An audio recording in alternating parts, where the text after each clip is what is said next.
Hello, everyone. I think we'll start.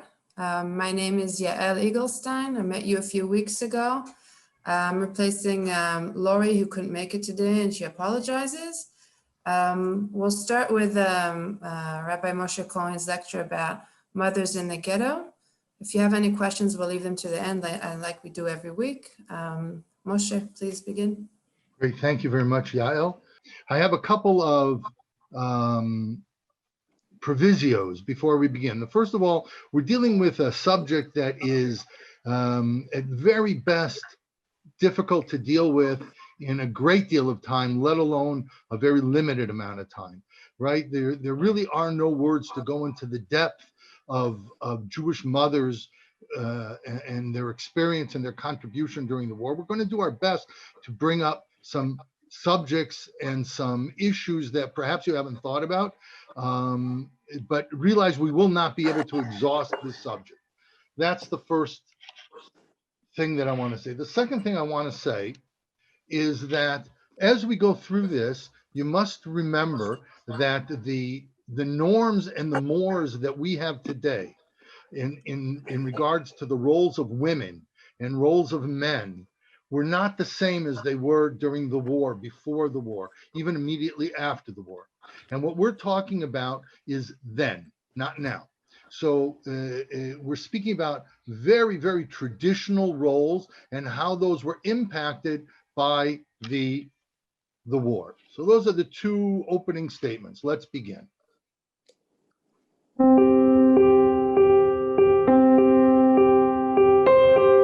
The Jewish world before the war was diverse, not homogeneous.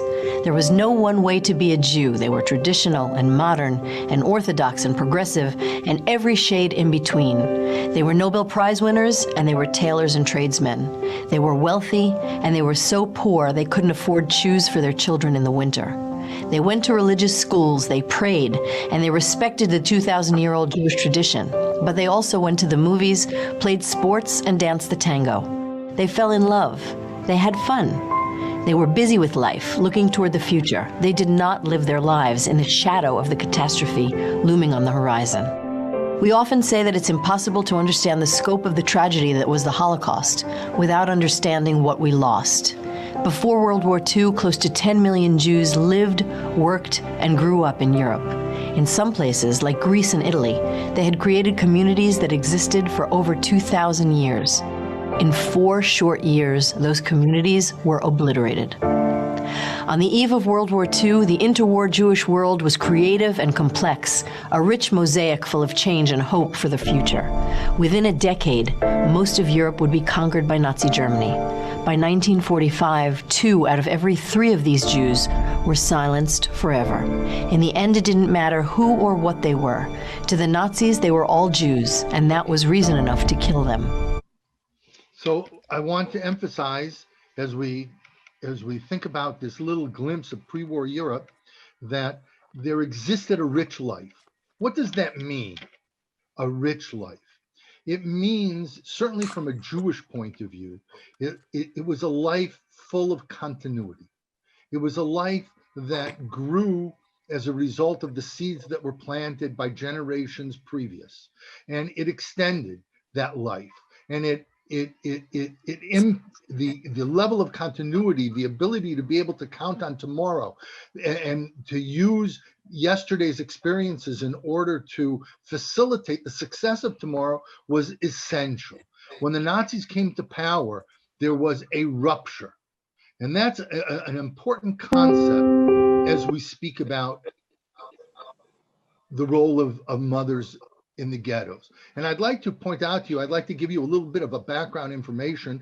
This is Avraham Maslow's hierarchy of human development. And I just want to point out a couple of things. First of all, Maslow, who was a psychologist, a developmental psychologist, he pointed out that human development, right, mental health, if you will, everything piled one on top of the other. So the most basic are physiological needs. We have to have air, we have to have shelter, we have to have water, we have to have food. The physiological needs have to be met. On top of that, once you have food and you have water and you have a place to sleep, etc., right? Then you have to have safety. You won't be able to develop. The only way that you can get beyond the basic needs of shelter and food is once you have them. Once they're there and you can count on them, then you need safety. You need to be able to go to sleep at night and know that the likelihood of you getting blown up is not there. Once you have that, once you have your basic needs met and you feel safe and secure in your environment, now you have the ability, because you yourself are secure, to reach out and create friendships, family. You're able to develop relationships because you feel secure in your place. Once you've done that, you're able to develop self-esteem. You get feedback from people. Oh, you've done a good job. Oh, you look great. Those type of things help you develop self-esteem. And ultimately, all those things in combination leads to self-actualization, meaning the ultimate development of a person as a person. You must understand, as we begin this program, that the Jews in the ghetto had none of this. They did not have their basic needs met. And that meant there was an impact all the way up the ladder because they didn't have their needs. They didn't have enough water. They didn't know where they would sleep. They often didn't have the ability to make themselves feel satiated in any way. They had no safety and security. Nazis would come and pull people off the street, right? They couldn't, their families were ripped asunder. They didn't have friends. They would be in one place one day and ripped to another place another day. As a result, they were constantly told they were animals. There was a clear and unambiguous attempt by the Nazis to dehumanize the Jews. And there was no self-esteem that we could get on a regular basis from those whom we held in esteem. And as a result, their self-actualization was at risk. And all this comes to tell us that the very essence of our world before the war, the world of continuity, a world of mental health, if you will, was ripped asunder by the World War II. There was no continuity. Ringelblum wrote that the war changed Jewish life very quickly. One day was nothing like the next. Scenes changed with the speed of a movie. Each month brought profound changes that changed the very foundation of Jewish life. He's writing about the fact that the war by definition was a disruption of continuity, and it was the actualization of rupture. The normal way of life was to not have a normal life, to not be able to count on the next hour. Things moved too fast, and it was too violent a circumstance. In this background, in this reality, Emanuel Ringelblum wrote, the future historian will have to dedicate an appropriate page to the Jewish woman in the war. She will take up an important page in the Jewish history for her courage and steadfastness. Thanks to her, thousands of families have managed to surmount the terror of the times. So we have to ask ourselves, why the woman, right? Why do women deserve a special class more than men? In other words, what did the women do that was more extraordinary than the men? Well, let's first take a look at the nature of rupture in Germany, in a Western country. Now, before we go through this, let's talk a little bit about Germany before the war. Germany was, even though there was the Weimar Republic, there was a lot of anxiety in society, there was a lot of insecurity in society. Nevertheless, it was very much of an advanced Western culture, right? Women, while their traditional role was not to go out and earn a living, nevertheless, the women represented the glue and the contact with society as a whole. The average German woman, both in the larger cities and in the smaller cities, was very much like a modern woman today in Australia or in the United States or in Canada or in any Western country, meaning that they had many contacts outside the home. that they often engaged in activities other than taking care of the home and the children. They had much more free time because their standard of living was higher to a large extent. And as a result, they were very sensitive to the changes that went on in society. So when all of a sudden, Marion Kaplan wrote, we find relatively few families in which the wife does not work in some way to earn a living, that represented a change, because prior to that, the man earned the living. It was up to the man to bring home the money and the woman to spend it on beautifying the house, on creating nice meals, to provide them with entertainment, to engage in society, whether it's shopping, whether it's going out with friends. The woman was responsible for, to a large extent, for creating the non-business contacts with German society as a whole. So now we understand when we read that in January 30th, 1933, the Nazis came to power in Germany. Within 2 weeks of coming to power, the Nazis began instituting anti-Semitic laws that caused many men to lose their livelihoods. If you happened to be a man who worked for the government, you were a mailman, you were an attorney perhaps, you were someone who worked in an office, you lost your job. You lost your job. You weren't able, if you were an attorney, you were kicked out of the bar. You weren't able to take a client to court. You could give advice perhaps, but you legally were not allowed to practice law. So what did that mean? It means that many men who were responsible prior to the war for bringing in the income, for earning the money necessary to maintain life, were deprived of that. Women could do it. Women could go out. Now, understand, again, we have to mark the difference between the way we are. When we say, oh, a woman goes out, we might be talking about someone who has a profession, a lawyer, a doctor, an executive, right? Someone who's going to a job with a desk and a phone and a secretary, and they're pursuing their desire to earn an income. It's the way that the family has evolved. This is not what we're talking about here. We're talking about women who prior to the war were sophisticated. They were read, like I said, they had many social contacts, but they were prohibited from working in any high-powered position. So all of a sudden, when there was no money coming in, when savings were locked because the Nazis locked bank accounts of Jews, they were unable to access money they had. They could sell things perhaps on the market, or they could get fairly menial positions. There was a point in 1935 where you couldn't have Jewish servants, but prior to 1935, from 33 to 35, women, Jewish women, who perhaps had a maid, who had help in the home, now they would become someone else's help. So they had to go out. So that resulted in a type of role reversal, as well as men took a tremendous hit in terms of their self-esteem. They weren't able to, and remember, a man walking could get beat up. It was a violent time if you were a Jew. And even though they might not have known who every Jew was, nevertheless, people did know these to a large extent, these were people who were ingrained in society. So there was a role reversal. Women now had to go out and men were unable to do it. But understand as well, again, we're talking back then, not today. The man who couldn't go out and earn didn't say to his wife, really, sweetheart, you go out, see what you can do. Don't worry about the house. I'll take care of it.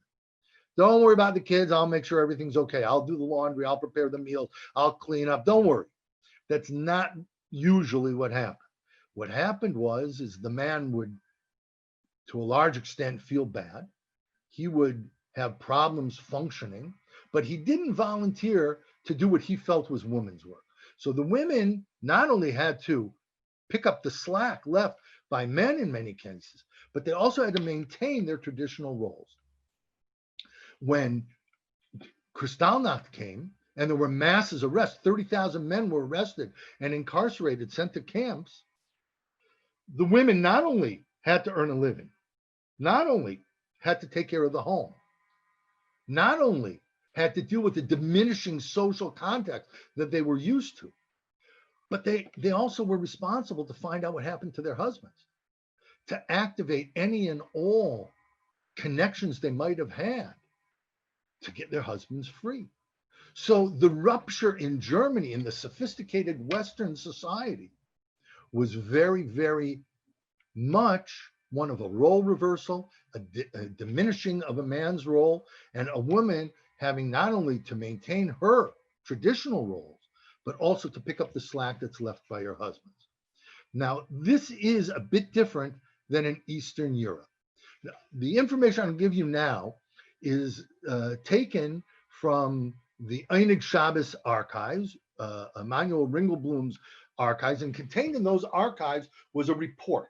And the report was called in English, A Year of Ghetto Life, 2 Years of German Occupation. What it was a study of women in the ghetto and how they changed and how they fared. And it was based on socioeconomic standing.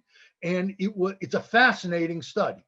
And it was compiled by Cecilia Slepak, and she was part of Ringelblum's, if you will, staff of contributors to the Einig Shabbos, and she wrote about women the following. Now, this is in the ghettos. First, she wrote about low class. She termed women who were limited in their income. They were poor, lower on the socioeconomic ladder. She called them low class women. And she wrote about them the following. Before the war, the average low class woman, poor woman, owned a vegetable stand, and her husband made leather coats. He worked in a factory. She lived with her 2 children in a 3-room apartment. Her home was destroyed, and her husband's workshop was shut down. They were homeless, and they had no income. They moved into her brother's kitchen. There was overcrowding. It wasn't meant to be a place to sleep and live. Her husband stayed at home because he could be snatched at any moment off the streets of the ghetto to watch over the children and replace her for housework, if she was lucky, if she had the type of husband who would do that. The Germans broke into Jewish homes, taking all men to forced labor. Since her husband was not used to hard physical labor, he was severely beaten. He was greatly shaken by the incident. His ability to be a man, as he defined it, was greatly limited and impacted. A shortage of vegetables forced her to run the fish stand from morning to evening. She had to work many hours in order to compensate for the loss, and it was a difficult, demeaning type of work. Nevertheless, she was relieved that she at least managed to support her family because she was used to a certain level of poverty. What little she had in the second year of the ghetto, she felt fortunate for. Upper middle class women fared better. The balance in the family shifted completely during life in the ghetto, where once she was a housewife assisted by a maid, similar perhaps to a Western, more cosmopolitan German woman that we spoke about previously. Here in the ghetto, she became the main provider of the family, again, because her husband lost his business.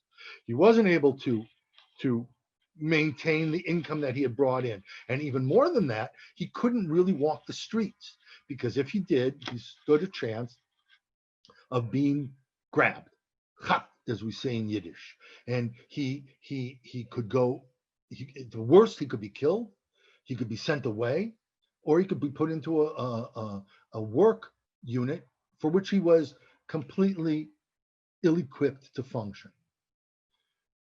She had become the main provider of the family and its most active member in the public sphere. Not only did she work, but she had to get the food, she had to maintain contacts. If she had anything to exploit, a friend, perhaps there was intermarriage, she had non-Jewish relatives or acquaintances, she would constantly be attempting to utilize those connections in order to provide some standard that was familiar.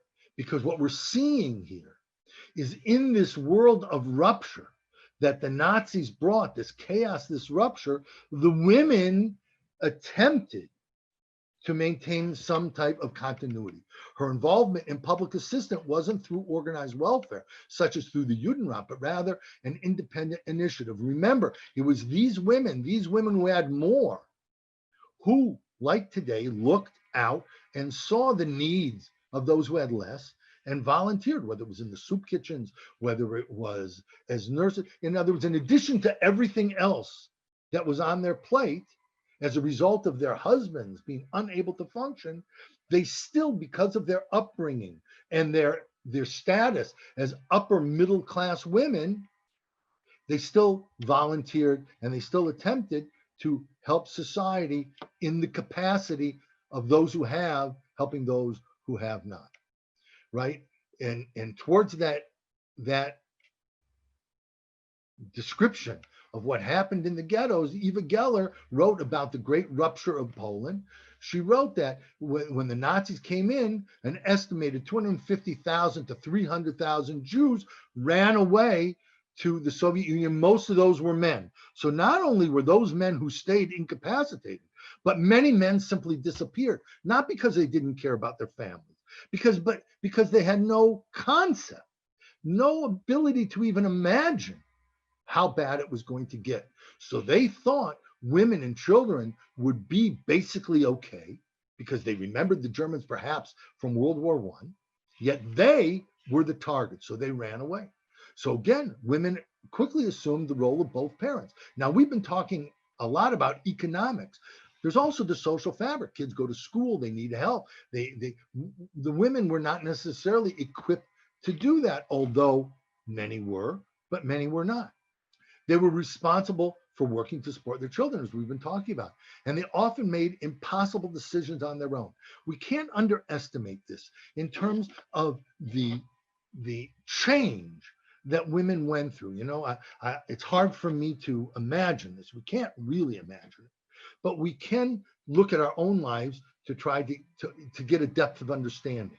And I think about all the important decisions made in our family in which my wife and I consult with each other. We talk about it.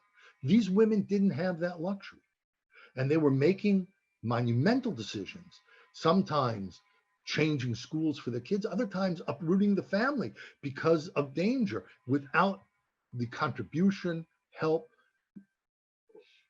security of having another adult with which to discuss, a husband, a significant other. She wrote, women are looking for ways to live, to cope. They tried harder than that. My mother, my sister and I would sell things from our home and exchange them for food.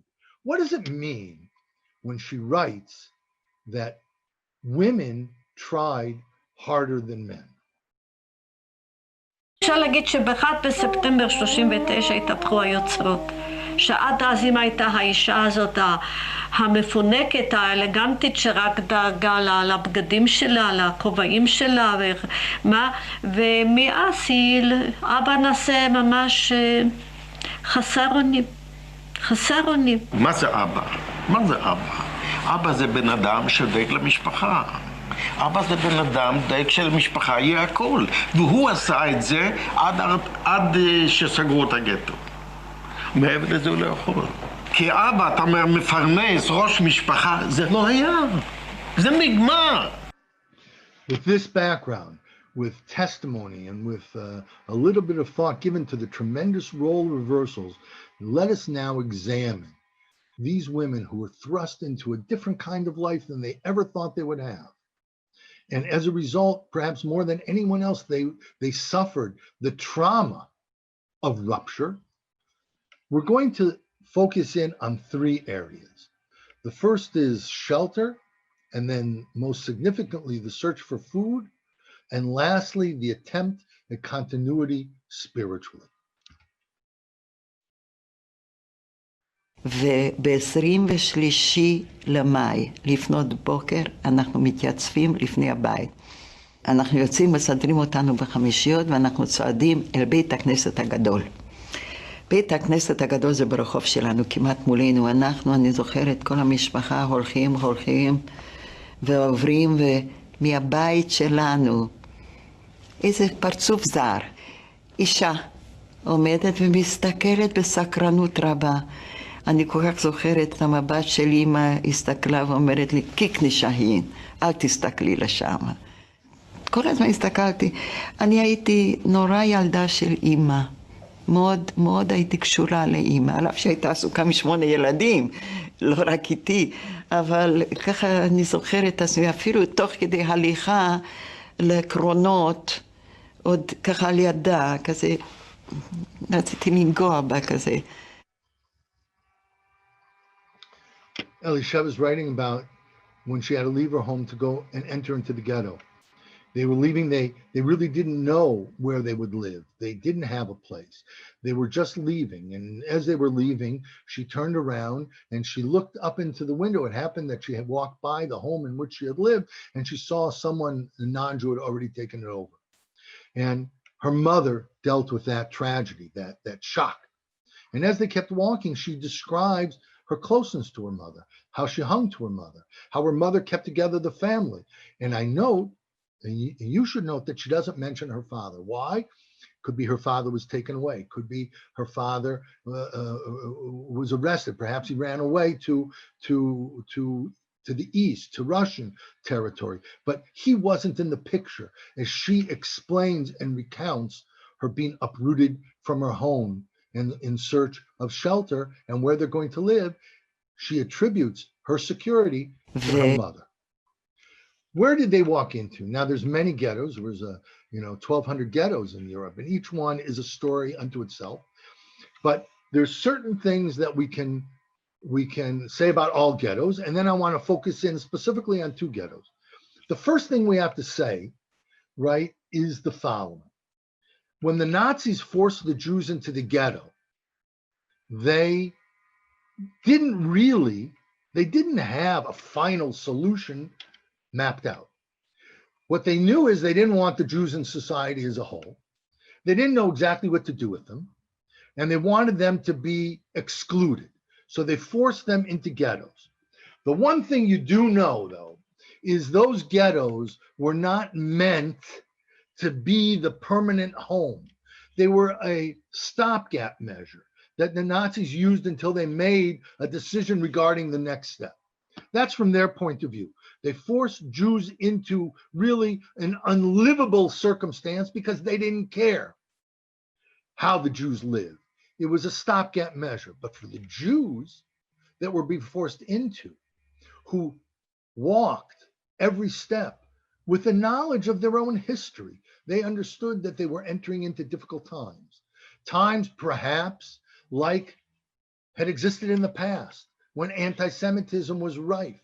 Times that they had survived in the past. And therefore, when the Jews entered the ghettos, as difficult and as terrible as it was, they were entering in with a mindset to survive, to make a life, to create some type of continuity.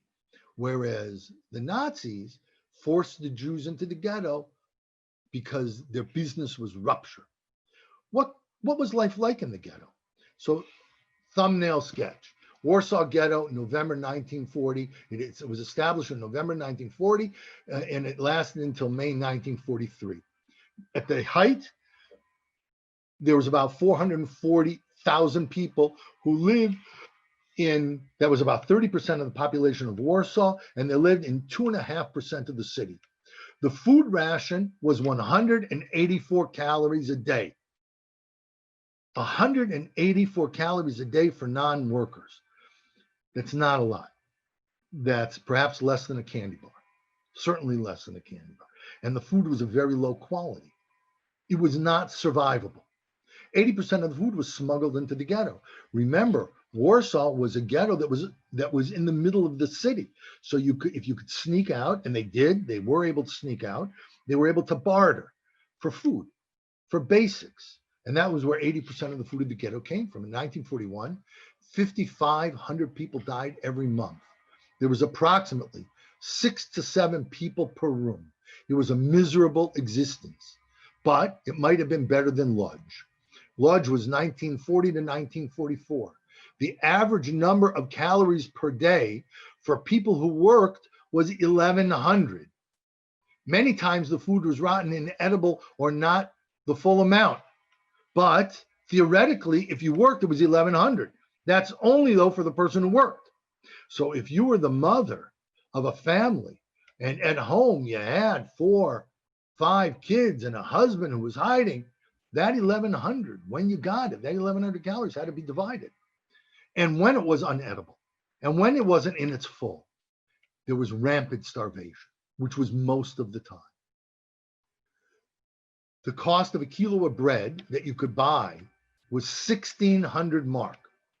The average weekly salary was 15 to 130. It took you, if you got the top line salary, it took you approximately 10 weeks to earn enough money to buy a loaf of bread. 66 to 78% of the people of the ghetto worked. Disease was rampant. 8 to 10 people lived in one room. 63% of the homes did not have a bathroom, and less than 2% of the homes had gas for cooking. Now, I just want to focus in on that for 1 second. If they had no gas for cooking, they had no gas for heating. So what did they have? They had an oven, a big iron oven that was in their kitchen or their living room, and they had a burn in it. There was no coal to be bought. And even if there was, they didn't have money to buy it. So what did they use? They used wood. There wasn't wood sold on the street, so they began to burn their furniture.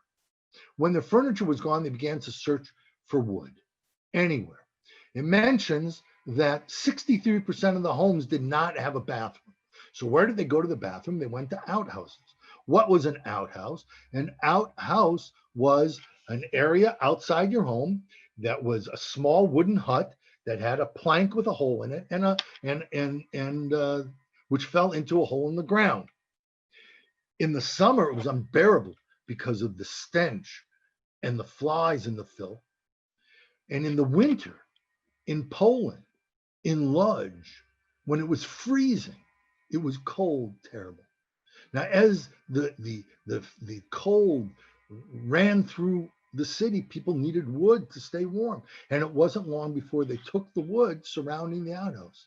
So not only did people have to go to the bathroom outside their homes, and not only did they suffer now the indignity of a lack of complete privacy, but in many cases, they were sitting in freezing cold and they didn't survive the necessary experience of going to the bathroom. This was the physical circumstances in which many families found themselves. It's described by Oscar Rosenfeld. He said, it looks like the 3 Jewish holidays. It's a unique example of Jewish humor. We eat like on Yom Kippur. We live in Sukkot. And we look like it's Purim. It's a terrible reality. Hunger. Winter, that bitter enemy who always marches through the ghetto arm in arm with his 2 best friends, the 2 executioners, starvation and cold. Not even one apartment did they overlook without hauling at least one victim. People died in the thousands. They were starving. And this was part of the environment in which women whose husbands were gone or incapacitated attempted to create continuity. One of the greatest examples of the depth of starvation is an anonymous diary from Lodz. And in it, the diarist writes, it's interesting because he writes in 3 languages, in English, in Yiddish, in Hebrew, and in Polish. And he wrote the following: I committed this week an act which is best able to illustrate to what degree of dehumanization we have been reduced. I finished up my loaf of bread, so I had to wait till the next Saturday for a new one. Bread was delivered once a week in Lodz. I was terribly hungry. I had a prospect of living only from the factory soups, which consist of 3 little potato pieces and 2 decagrams of flour, not much, that they were given once a day if they worked. I was lying on Monday morning, quite dejectedly in my bed, and there was the half of loaf of bread of my darling sister present. He describes it as being present like a person with me. To cut a long story short, I could not resist the temptation and ate it up totally. After having done this, which is at present a terrible crime, I was overcome by terrible remorse of conscience and by a still greater care for what my little one would eat for the next 5 days. I felt a miserable, helpless criminal. I suffered terribly by feigning that I don't know where the bread has gone. And I have to tell people that it was stolen by a supposed reckless and pitiless thief. And for keeping up appearances, I have to utter curses and condemnations on the imaginary thief. I would hang him with my own hands had I come across him, and such like hypocritical phases. Was this a bad man? No. This was a starving man. And did he mean harm? No. Could he help himself? No. And it just shows you the depth of the hunger. And how did mothers deal with it? אם יש בעברית ביטוי חרפת רעב, זה מה שאנחנו הרגשנו. ואני חושבת שזאת אולי הייתה שיטה של הגרמנים. כי אנחנו הפסקנו לחשוב. החשיבה שלנו הפסיקה לעבוד. אנחנו היינו כמו חיות טרף שאך ורק מתעסקות עם אוכל. 4 שנים וחצי, וכל שנה יש לה 365 ימים, וכל הזמן היינו רעבים. אתה לא מסוגל לחשוב על שום דבר אחר. אתה אפילו לא מסוגל לתת את הדעת על זה. מוציאים אנשים מן הגטו, לאן לוקחים אותם? אתה לא מסוגל לחשוב על זה. אתה חושב רק על דבר אחר. מוציאים אנשים מן הגטו, יהיו פחות אנשים, יהיה יותר אוכל. היה הרב גדול מאוד בגטו. זה היה משהו נוראי. ומה שאני היטב זוכרת, השמשות לגמרי קבועות, לגמרי מכוסות בקרח, ואנחנו חוזרים מעבודה ויושבים מקורבלים בשמיכה, אני עם האחים שלי ומחכים להורים שיחזרו, ולא יכולנו אפילו יד להוציא מהשמיכה. ושאמא באה נתנה לנו לפה, לאחים שלי ולי, או פטרוזיליה או משהו חצי רקוב, הכניסה אותנו למיטה, כיסתה אותנו היטב, והיא אמרה, תמצצו את זה, תחזיקו את זה בפה הרבה זמן. אין היום אוכל. In addition to not being able to satisfy her children's hunger, she had to keep up image, and she tried to give them advice that would allow them to get through the night. It was a difficult circumstance. We have additional quotes. Mendel, who although already 14-year-olds, cries like mother's little baby, Mommy, I'm hungry, Mommy. If you only knew how hungry I am. Now, each one of those, Mommy, I'm hungry, not only put pressure on the mother. None of these quotes turn to the father, but imagine what it does to her self-image, to her basic instinct of her desire to take care of her children. What each mommy, I'm hungry, what a blow that was. Sarah Selva writes, my siblings fell ill one after another. The stove was cold and neglected because there was nothing to heat it up with. Mother, who herself was ill, ran around incessantly in an effort to obtain some food to revive us with.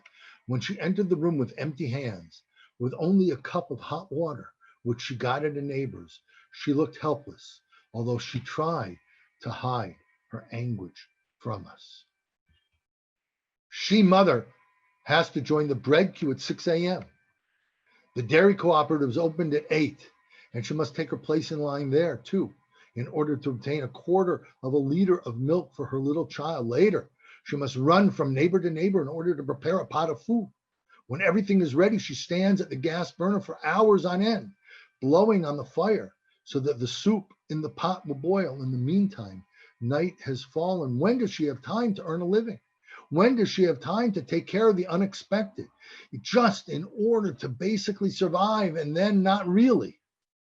It was an entire day of effort. No one helping, burden falling on her shoulders. Now there was, in addition to the bare physical needs, there was another need, and that was the spiritual need. It's really a definitive part of the continuity of the Jewish people. Tonight we celebrate Hanukkah. There is perhaps no greater holiday, no greater days of joy in the Jewish calendar than the celebration of Hanukkah, that we still remember what happened thousands of years ago, is a testament to the definition of continuity and the role that continuity plays in Jewish life. Sarah Selva writes, up to David's illness, we never brought meat into our house because the miserly amount that we were allotted was not kosher, either pork or horse meat. But when David fell ill, Mother determined that we had reached a crucial stage and she should start using non-kosher meat. At first, only David ate this meat, and we kept 2 separate kitchens, one kosher and one treif. At the end of a year, however, we found it very difficult to observe punctiliously every rule of kashrut. And as the 2 other boys started showing symptoms of ill health, we gave in and ate from the treif meat. Now, did they do a sin? Of course not. There's a mitzvah called pikuach nefesh. We override every mitzvah in order to save a life. However, that too comes with a price. כל 10 ימים הייתה חלוקת מזון. כשאתה מסכם את כל המזון הזה של 10 הימים, הכמות הכללית בשביל שאדם יוכל לסבוע, מספיקה אולי ליומיים, 3. ויש אנשים היו אנשים שלא עמדו בזה, ואכלו את זה באמת ביומיים 3. ומה קרה אחר כך? מתו כמו זבובים. אוכל שנועד להם על 10 ימים, הם אוכלו אותו ביומיים 3. לי היה מזל. אמא שלי ניהלה את משק ביתה הדל באופן כזה שכל יום הייתה מנתו. כל יום. אולי הודות לזה הצלנו את נפשותינו.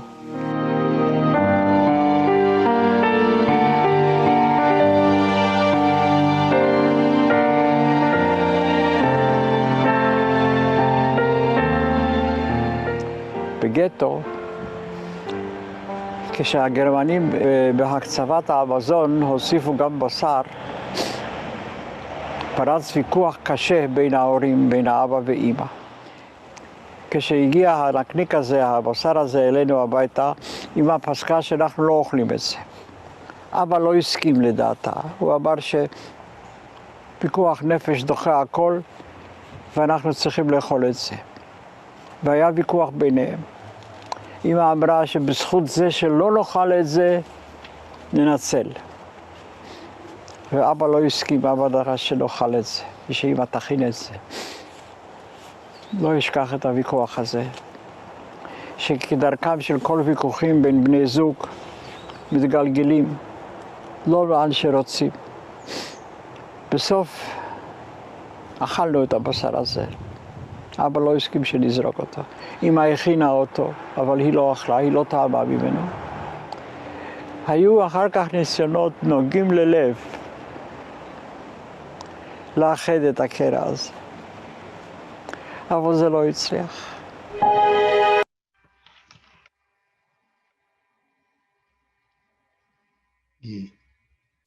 What a gut-wrenching story.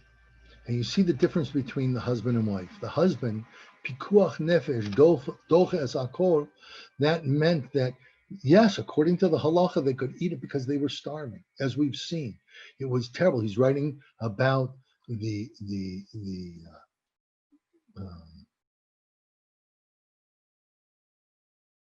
he's writing about the Vilna Ghetto, not the Vilna Ghetto, my mind just slipped, that we've been talking about, the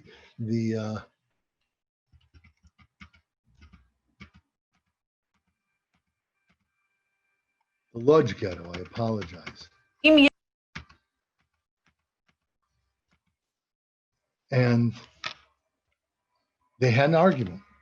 They were starving. The father said, "Pikuach nefesh docha et askol," and the mother said, "If we eat it, we'll be giving away a major part of who we are." She was looking at continuity. How will they survive the war? What will they be at the end of the war? And he was looking how to get through the day. And it impacted on the child. Women ultimately, to a large extent, were responsible for maintaining spiritual life as the husbands disappeared or collapsed. So we have various testimonies. Mother went above and beyond what was needed to keep the family going. The family atmosphere also continued. The lighting of candles, and I have no idea what was used to light them. Shabbat was Shabbat. There were candlesticks. We made Kiddush, right? Bracha, Karvesa writes, Shabbat lunch is different Then all the other days of the week, we eat cholent with the ghetto flavor. What does that mean? It contained some barley, some potatoes, whatever they could find. And it was seasoned with a type of black oil. In spite of everything, it was a holy dish. It tasted amazingly tasty because it was infused with that ingredient called Shabbat. Vladimir writes, when my brother was 13, my mother, though she was hungry, would hide a slice of bread for the rabbi who would come to teach my brother for his bar mitzvah. She herself would not eat the bread, but pay with it for the lesson. How much strength a woman needed to be able in those days to think about my brother's preparation for bar mitzvah. How important is continuity in a world of rupture? How was Passover? How was the Seder? The Seder, how should it have been? How painful and obvious was it that father wasn't there? A Seder without father, but not only without father, without any men. Also, last year, there weren't any men, but at least my aunt was there. She was knowledgeable, how she assumed the role of a man, how she rose above and knew everything. But now, even she isn't there.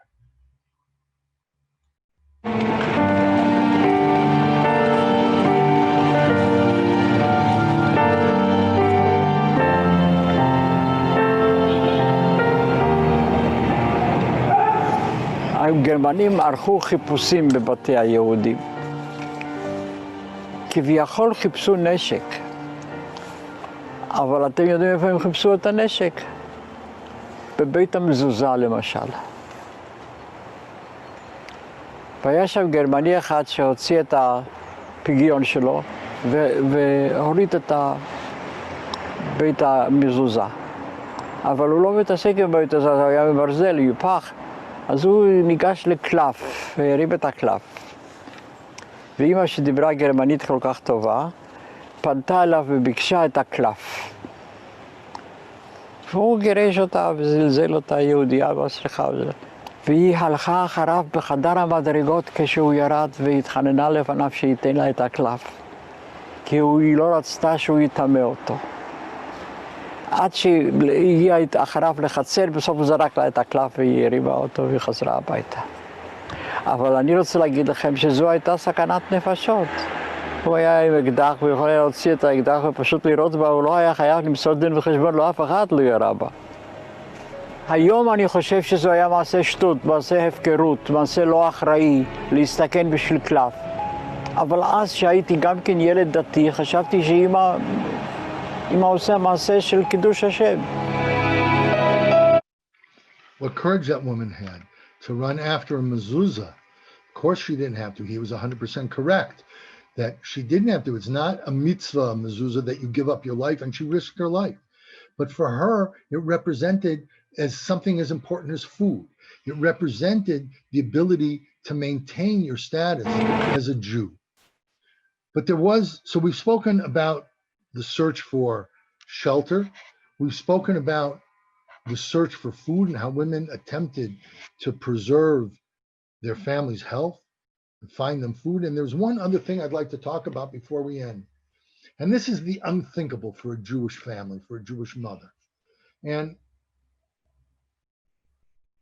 it required a great deal of courage and bravery, but totally unthinkable.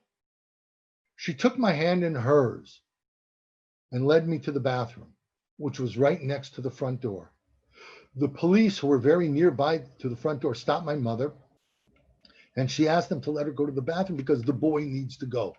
The police officer stepped back, and I entered the bathroom together with my mother.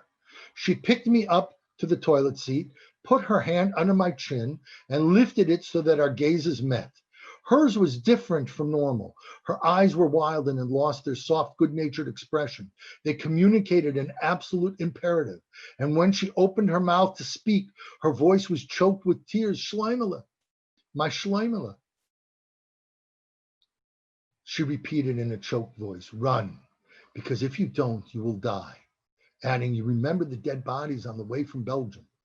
Then she mumbled a prayer as her hand ripped the yellow Star of David patch from my clothing. It's impossible to conceive the terror that could cause a mother to thrust her 6.5-year-old son into the street where there was no one to protect or shelter him. Shlomo's mother acted at a moment of clear and present danger. The police officer who had burst into the apartment left her no time for thought or deliberation, and she responded intuitively. Other parents had weeks and months to contend with the same terrible dilemma, weighing and considering the situation to see if it justified taking this most difficult of all steps. Should they relinquish their children and hand them over to strangers? Sometimes, in the horror, in the rupture of the very essence of humanity that the Nazis caused, sometimes the only way to protect your family, your children, to even attempt to create continuity was to give your children away. One day in January 1944, my happy childhood came to an end. It all began when my mother was called to the public phone, which was at the entrance to our building. She went downstairs, and I, as usual, followed her. I couldn't hear what she said, because she whispered into the phone, but when she put down the phone, I saw that she was pale. I asked, "Mama, why are you pale? What happened to you?" But my mother didn't answer me. She went quickly upstairs, and she and grandmother packed in a hurry 2 suitcases. I asked, "Mama, where are we going?" But again, my mother didn't answer me. And I sensed that something terrible was going to happen. My mama and my nonna took the 2 suitcases, and I took my doll, Angelica, and I embraced her to me. We went in silence. After a long walk, we reached a big building. Inside a room stood a Nazi by his desk. He ordered my mother and grandmother to sit on a bench that was in that room. To my surprise, I saw there our Christian neighbor, who also sat down on that bench next to my mother. The Nazi told me to stand by his side. Then he asked me in a regular voice, "What is your name?" I said, "Judita." He asked, "With whom do you want to go, Judita?" I knew I had to answer right away, and I looked at my mother. But I didn't recognize my mother for a minute. She looked so different, so strange. She looked as if she had a white mask on her face, and her eyes, that always looked at me with love, looked at me as if they said, "Danger, don't choose me." I didn't understand why, but I pointed at the Christian neighbor. At that minute, the Nazi shouted something, and 2 soldiers came in. They grabbed my grandmother by her shoulders and pushed her out of the room. Then they went towards my mother. When I realized that she too would soon disappear, I ran to her. But when I almost reached her, the Nazi caught me and held me tight. My mother stretched out her arms to me, but the Nazi drew me back. My mother opened her mouth to say something to me, but no word, no sound came out. I cried, "Mama, Mama," but they brutally pushed her out of the room. I stood by the empty bench, and I knew I was alone. Suddenly, the Christian neighbor came to me, held my hand, and took me out of that room. She told me that she couldn't keep me because she was poor and had 5 girls of herself, but she would bring me to a place where I will be taken care of. And she brought me to a convent. A very moving story. And this is, of course, from the child's point of view, but we can't imagine what the mother was going through when she had to give up her daughter because it was the only way she could imagine saving her child. "My beloved child," wrote Marie Trumpeter, a letter to her child. I'm forced to write you a few words before I leave you, hopefully not forever. But it so seems there is a little hope that I will ever see you again. My dearest Andy, I must bid you farewell now when you are only 9 months and 3 weeks old. God knows what a terrible price this is for us, but it is better this way than to take you with us to the unknown. I hope that you will grow into a brave young man and that you will love the people raising you as if they were your parents. And now, my dearest child, only God knows if we are doing the right thing or not. I always wanted you to be with me, but the situation is that it would be too dangerous for you, and I don't want you to fall into the hands of our executioners.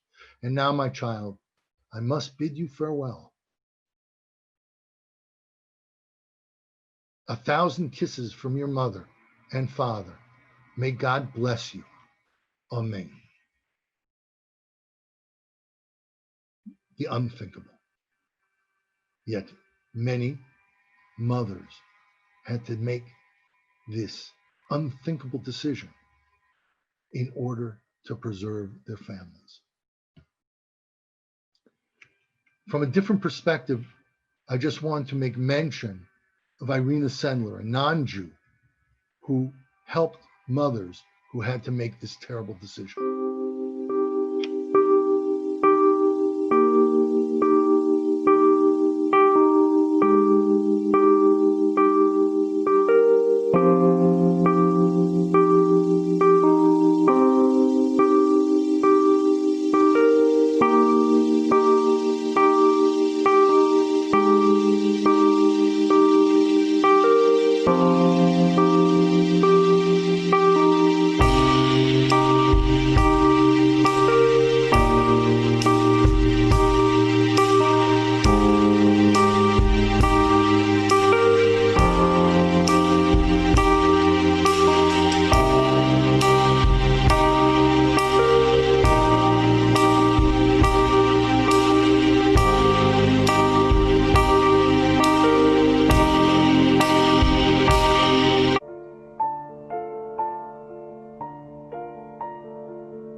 Dzisiaj oczy matki przeodawała dziecko.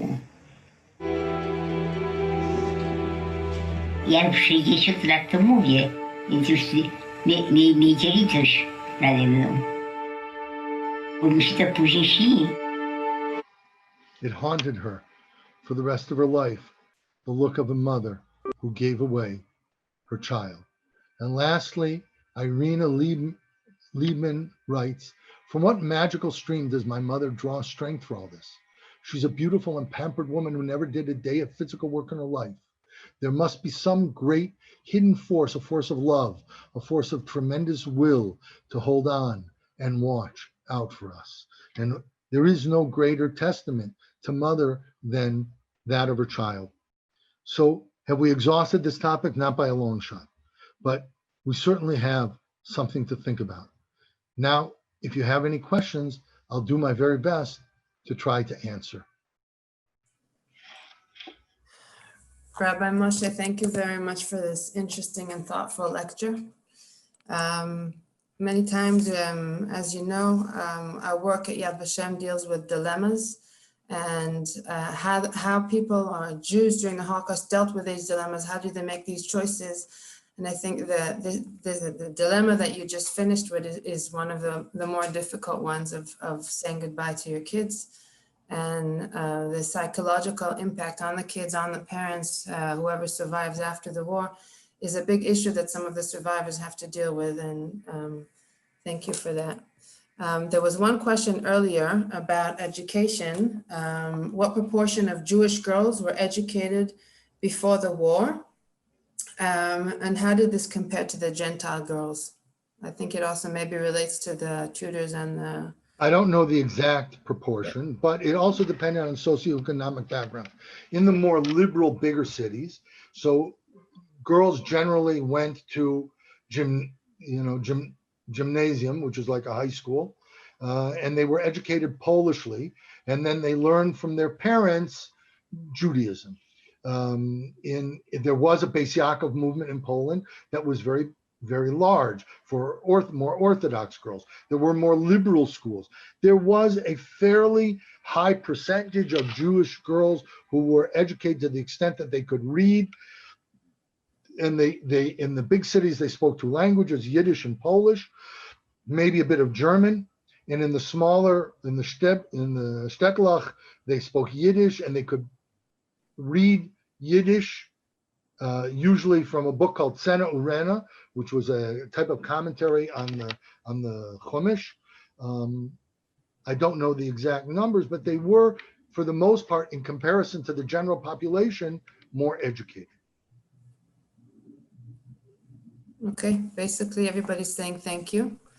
So thank you again. Chanukah Sameach to everybody on this different note, but life continues. So thank you very much, and Chanukah Sameach. Hanukkah Sameach. Also, next week will be our last program on Hanukkah. So I look forward to seeing you then. And also, thank you, Yael, for stepping in last minute. And Hanukkah Sameach to everybody.